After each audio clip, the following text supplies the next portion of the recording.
দেখেন গাদা আসতেছে, গাদা দিয়ে তারা মাল টানে। এটা মিশরের ঐতিহ্য। আর সাহাবে একরাম কি করতেন, এই গাদা দিয়া চইরা যাইতেন এবং মাল টানতেন।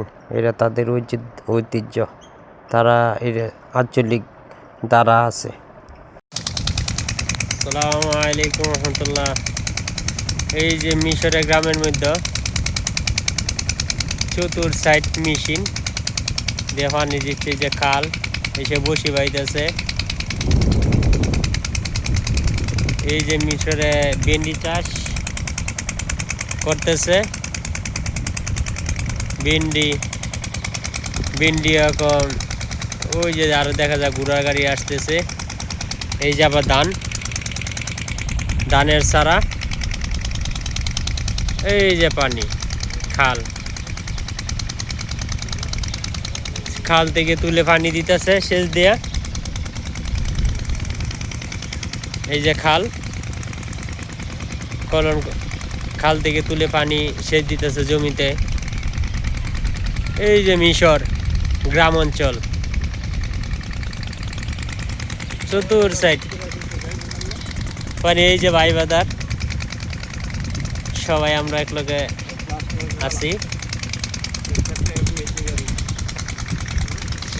এই যে একটা ধান চাষ করবে, ধানের বীজ মানে মেশিন দিয়ে লাগাবে তারা। মিশরের ঐতিহ্য।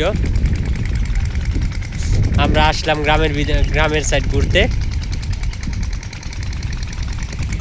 এই যে মিশরে চলে ঘোড়ার গাড়ি। এই যে গাদা দেখেন। এই যে রোদ পড়ছে, বিকাল টাইম। আমরা আসলাম মিশরের গ্রামের সাইড দেখতে। এই যে ক্ষেতগুলি, তারা শাকসবজি ফলন করবে, ধান চাষ করবে, বিভিন্ন যেটা চাষ করে। ওই দেখেন গরুগুলি,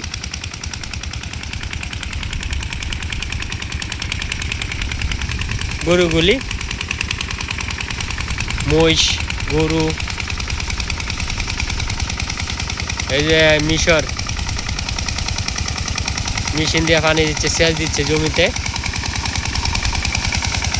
তারা ধান চাষ করবে। সবাই দোয়া করবেন ইনশাল্লাহ। মিশরে আছি, আপনাদেরকে মিশরের ঐতিহ্য তুলে ধরলাম। এই যে পানি দিচ্ছে জমিতে, খাল কলম থেকে। সবাই দোয়া করবেন ইনশাল্লাহ। গ্রামের সাইড ঘুরতে আসলাম শহর থেকে।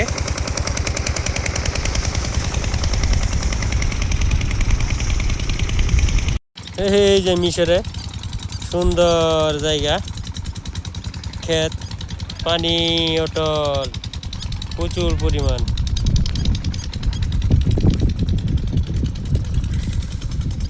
দেখেন সুন্দর জায়গা,